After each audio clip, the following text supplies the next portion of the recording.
If you enjoy the content on this channel, please like and subscribe.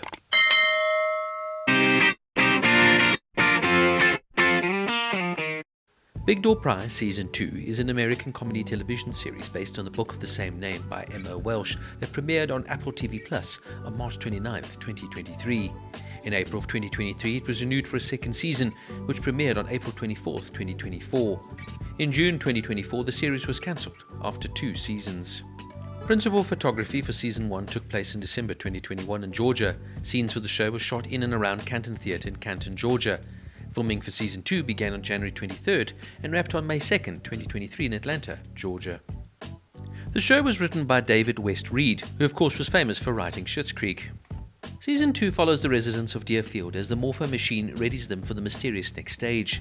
As everyone's potentials are exchanged for visions, new relationships form and new questions are asked. Dusty, played by Chris O'Dowd, and Cass, played by Gabriel Dennis, decide to take time apart, while Trina, played by Dujelet Amara, and Jacob, played by Sammy Fawless, learn that they can shed their old labels.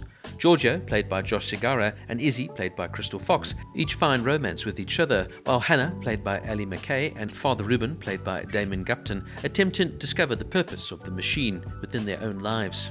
The small town is once again left questioning what they thought they knew about their lives, relationships, potentials, and about the Morpho itself. Unfortunately, after Season 2, the show was cancelled, even though, of course, Season 2 ends off on a cliffhanger. Prior to the cancellation, Big Door Prize's future was bright, having earned an 80% on Rotten Tomatoes, with an 86% from critics' score and a 75% from the audience. By the critical response deemed between the seasons, the audience ratings were trending positively. Despite though the high praise, and of course unless the show was be picked up by another network, it is likely that we'll never see a conclusive ending to this show. Other shows, for example, have survived cancellation, but the chances of the Big Door Prize are considerably lower. You was an example of a successful show that premiered on Lifetime before its finding its new home on Netflix, but that show came from Lifetime before moving to a streaming platform.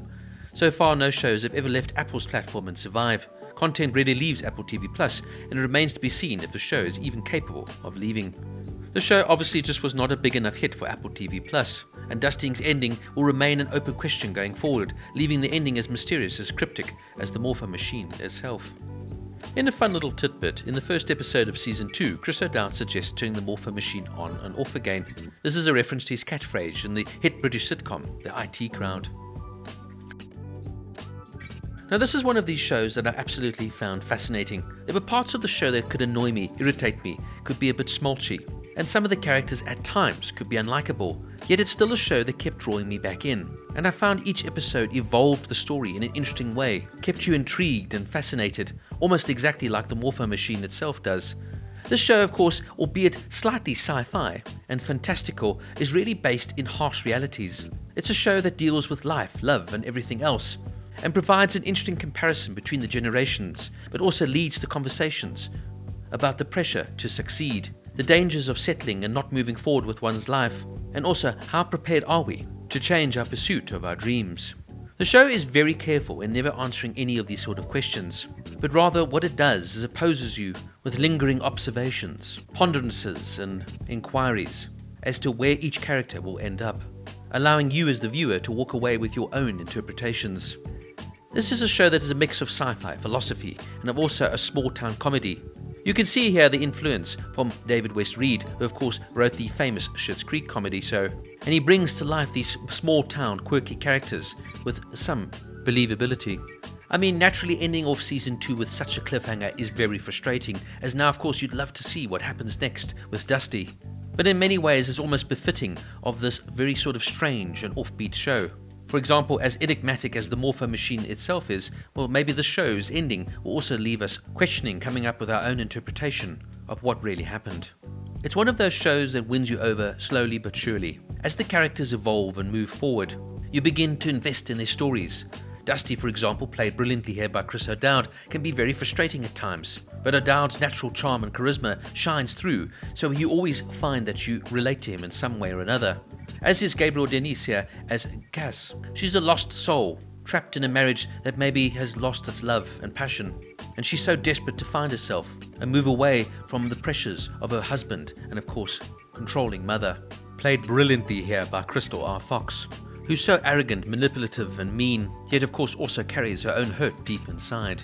We have Father Reuben, who's in conflict of whether to be a priest anymore and face the harsh realities of his past. Then there's Hannah, played by Ali Mackey, who is a bartender and is the only one of the characters to have previously encountered the Morpho machine in a previous town. Then we have Trina and of course Jacob, who are dealing with the pressures of young teenage life and also falling in love.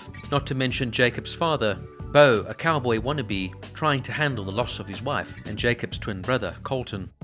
Then we have one of the strangest characters ever written for a show, a character that I initially hated, but slowly but surely grew to actually really enjoy. I am of course referring to Giorgio, the ex-ice hockey player who now owns an Italian restaurant. Josh Segarra brings him to life with absolute perfection. He's overbearing, he's over the top, brash and meddling, yet deep down he's got a very big heart and is actually quite caring and multifaceted. In this season, he now begins a relationship with Nat, played by Mary Holland, and their dynamic, albeit irritating at times, is also quite lovable in its own way. In this season, we are now introduced to Justine Lupe's Alice. Lupe, of course, who was in Succession, adds a further dimension to the show, with her now burgeoning relationship with Dusty, even though, of course, he is still married to Cass, but the two are having a sort of trial separation of sorts, which they call a self-prolation.